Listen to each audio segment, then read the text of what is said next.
I'm Sherilyn Skolnicki, and this is Brilliant Balance, the show for working women who are ready to shine. Each week, I bring you ideas, inspiration, and insight on balance, business, and getting it all done gracefully. You ready? Let's be brilliant. This is episode 256 of the Brilliant Balance podcast. And today I am talking about breadwinners, specifically how that breadwinner title might actually be getting in your way. So I want to open this episode by kind of grounding you in what I was like when I was a kid. When I was a little girl, or even like a tween and a teen, I absolutely never questioned the idea of whether or not I was going to work. It was pretty clear to me right from the get-go that that was going to be a part of my adulthood, part of my adult experience. In fact, I used to say that, I think I had two things I said. One was I wanted to be a CEO. I'm not sure I even knew what that meant when I started saying it. And then I also would say I want to make $100,000. So growing up in, I was born in the 70s, kind of grew up through the 80s and the 90s. That felt like the magic number, and it might have for you too. And I sometimes would also say that I wanted to own the cable company, which sounds ridiculous, but there was a person in our town who owned the cable company who I knew a little bit, and I knew that they lived a very comfortable life. And that was, I started to kind of piece together what would it take to have that kind of a lifestyle, right? To live in a nice house and drive a nice car and have some of the things that seemed really enticing when I was a kid. So I never thought about, well, I'm going to marry someone who makes a lot of money ever. I just don't think that ever entered my mind. It was really about I was going to work and how was I going to go about building a lifestyle for myself that matched some of these childhood dreams. It was like a foregone conclusion. And I backed that up with, really good grades and an Ivy League education and an MBA and a stint in the Fortune 500, climbing the corporate ladder before I started my own company. So I've been a breadwinner for a long time. And moreover, at Brilliant Balance, I talk to a lot of people who are breadwinners. Often they are the primary breadwinner in their household, sometimes because they are single women or single mothers, and sometimes because they out-earn their husbands or their partners. All of those kind of put us in that camp. And that title of breadwinner, especially primary breadwinner, really can cause some issues for us. And it's unfortunate. I wish this weren't true. And I can certainly give you anecdotal evidence where it does not cause issues. You may be in a situation where your breadwinner status does not cause any issues. But the data is pretty clear that there are several kind of big challenges that can be stirred up by a situation, particularly one in which there are two earners and the woman is out earning her partner. So I want to talk about what a few of those issues are, both from the inside, like for the individual involved is being the breadwinner, and then also maybe the dynamics in the relationship overall, and give you a few ideas about maybe what we can do about it. So the first thing that I think I hear women talk about the most often is when that breadwinner status becomes like golden handcuffs. When being a breadwinner, when making money starts to feel like you're trapped, and there's this pressure to maintain or grow your income. And that can manifest as fear. So I'll often hear this when I'm having a conversation with maybe a prospective client, and she's sharing like, here's the deal. I don't love my job. I've outgrown it, or I don't feel like it's aligned with my purpose, or I'm really burned out or overwhelmed. And then she'll drop the bomb of, but I can't leave because I'm the breadwinner. Right? So this fear of losing a job or a source of income, even if it's one that we don't like, can really be part and parcel of this experience of being a breadwinner, of part of that identity.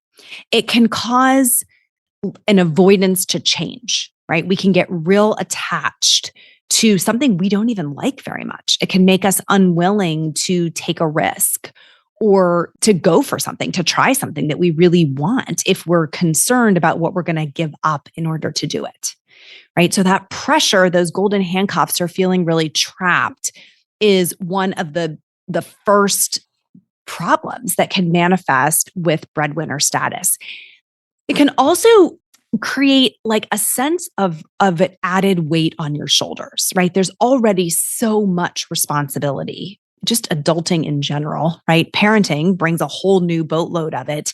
And then the idea that now my family's financial health depends on me can just really add one more layer of pressure to the whole situation. So it nets out in the individual feeling really trapped, like they can't make a different choice. They're out of options. They can't try anything different. And that is not a great way to go through life, right? So I am forever trying to kind of elbow my way with them into a little bit of breathing room, a little bit of visibility to where there might be even small changes available to that person that they feel like they could give themselves permission to explore.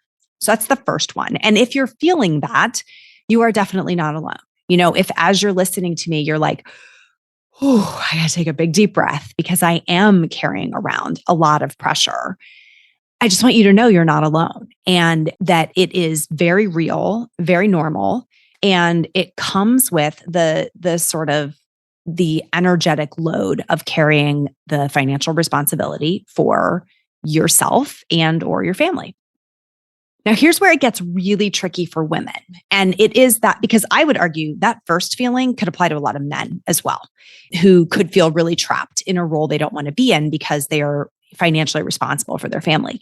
This second one, I think, is unique to women. And it is that being the breadwinner can be isolating, right? It is a status that can make you feel alone.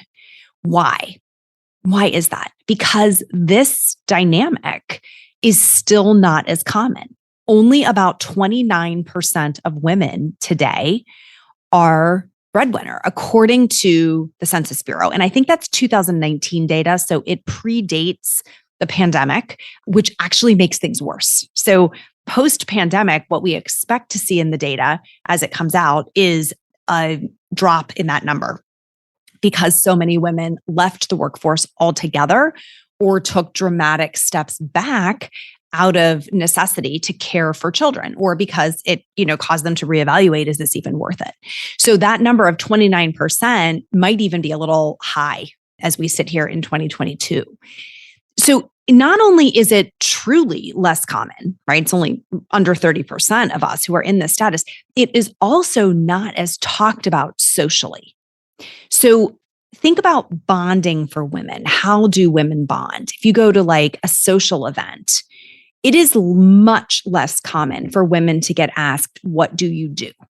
They will much more often be asked, how many children do you have? Whereas men will get asked, what do you do, right, for a living? So what happens then is if we have both roles, if we are parents, in addition to having a professional life, we fall into what is the normative discussion, which is we will bond over our children and the experience of parenting. So that is the most social, the kind of the tightest social fabric for women is about the experience of parenting. And so we don't get the same community support around what it is like to work, right? We're not out talking about our work or the challenges that we're facing there or the pressures that we're feeling there. Do you ever find yourself saying, I just need a minute to breathe? While the whole idea of meditation can sound totally intimidating, I've found that stepping away from the chaos of life, even just for a few minutes, is incredibly restorative.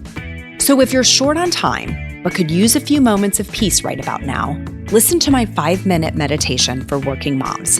It'll help you clear your head and come back to your day feeling centered and refreshed. Head over to brilliant-balance.com/breathe. Press play and settle in for a few mini moments of peace right now. And then that makes it harder to find your tribe, right? Because men don't want to talk about work with you per se. Like you're not sidling up to the men's circle at the neighborhood event and talking about work. And women don't always know how to connect with you about work. Or again, it's less normative. So they're connecting about family and, other things. And so that can be, you could sort of stand in the middle of like, I'm caught between these two worlds. That circle of men over there appears to be having a conversation I'd like to be a part of, but it's not really my place. And this circle of women may be talking about something that is not what's really top of mind for you as a breadwinner. And so you can feel a little stuck in the middle. So that can be really isolating, where sometimes you can be living, right underneath your nose can be other women who are in the same situation you're in, but you don't even know it. Yeah, I've had that experience. You probably have too, where you've known someone for years and then later you find out what they do. And you're like, oh my gosh, all these years we could have been talking about that facet of life as well. But I made a bad assumption, or they made a bad assumption, right? About what our work status was. So this idea of feeling alone as a result of this kind of atypical status is probably one of the most painful ones, because I really think we're missing out on an opportunity to support one another beautifully. And again, 29% is smaller than you might think, but it's not nothing, right? So these women are out there, and all of us are hungry to have these conversations about both parts of our lives. I will talk about my children as much as you want me to, right? I have all kinds of things I can talk about, those 3 kiddos, but I also love to talk about my work. It's also a really rich, valuable, vibrant part of my life that I love to talk about, and unpack and be in conversations about. And it's a topic I love to listen to other women talk about as well.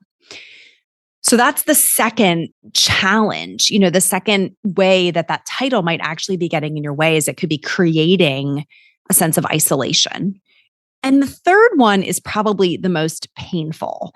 And this is that having, and I'm going to specifically hone in on primary breadwinner status, can create resentment or conflict in your romantic relationship. And again, I went straight to the data on this, and it's pretty compelling. So, the first place I think that it can show up is just hurt feelings or hurt egos or hurt pride. We have a lot of social norms, like our cultural narrative is that men provide. And so if that individual's worthiness is rooted in being a provider, then they can feel like they are not needed, right? That they are less necessary, that they don't matter, when they have an awareness that the financial needs of the family can be met without them, or that they're met sufficiently, right?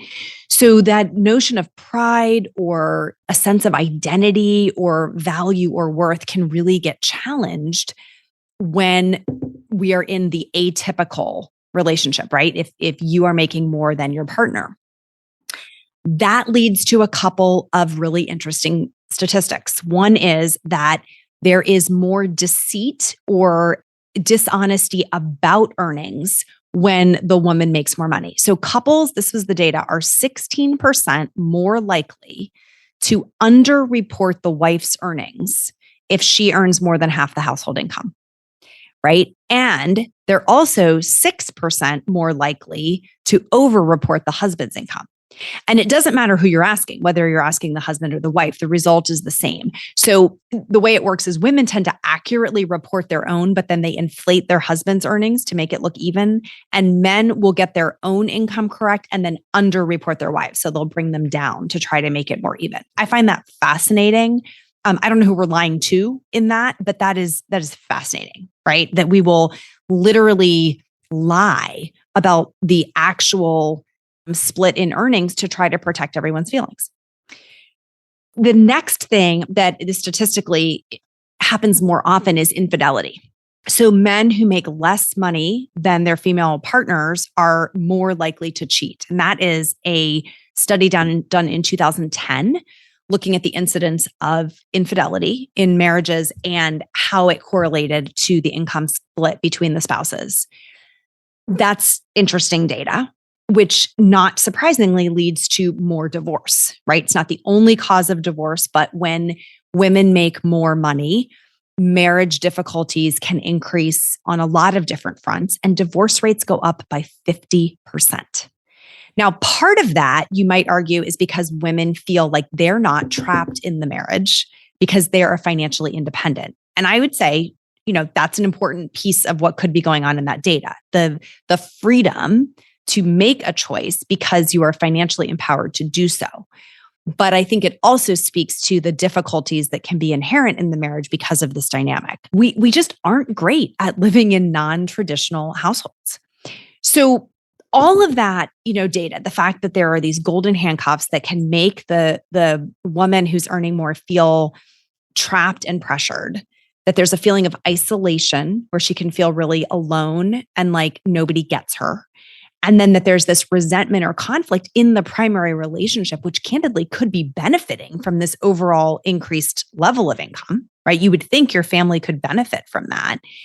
That's a real mix to deal with. And so I think that status that we all dreamed of when we were, young kids, like I want to get out there and go do something and I want to make some money doing it. And I want to really be proud of that accomplishment. We did not foresee these complicating factors that could come with it.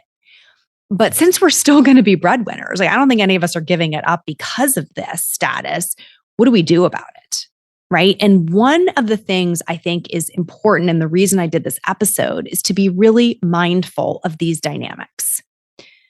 I think awareness is a big piece of the puzzle. Just knowing that this is really, I'm going to say typical, right? You could use normal, but the reason I'm saying typical is statistically, it is likely that these are the dynamics that will be at play.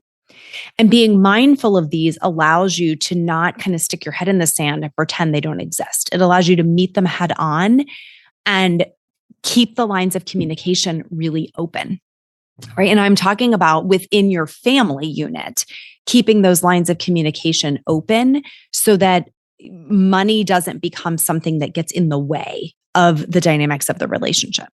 I think it's absolutely possible to get to a place where there's a lot of peace and ease and kind of mutual respect and admiration for the earning potential of each spouse.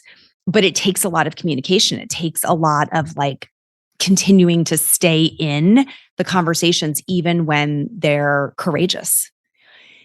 And the second thing I think we have to do is surround ourselves with other women who are earners, right? We have to be around other women who are like us. And that is, again, not impossible. 29% of the population. It's not impossible to find these women, but it's not easy. So one place that I know there's a community of women like this is inside of Brilliant Balance. So if you are a podcast listener, but you are not yet kind of in a two-way dialogue with us as a member of either our Facebook group or in a coaching relationship, I think it's worth considering, could I use some support from a like-minded tribe? Can I be in some places where these conversations are easy and obvious because I'm around other women who get it?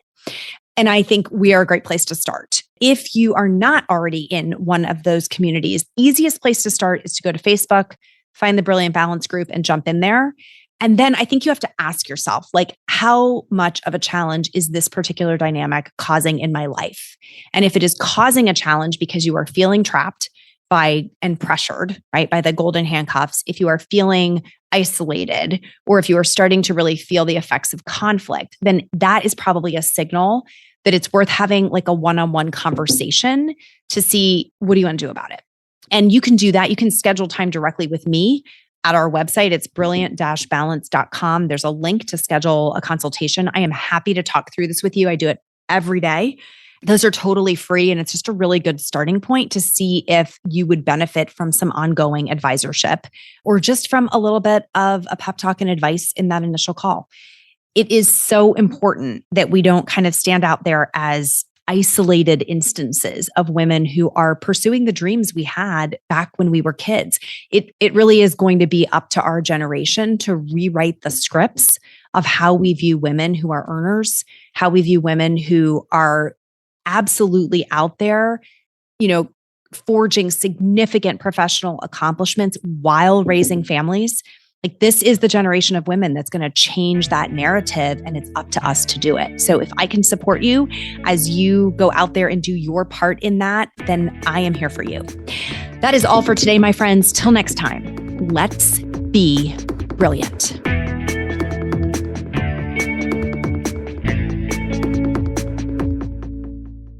This is thepodcastfactory.com.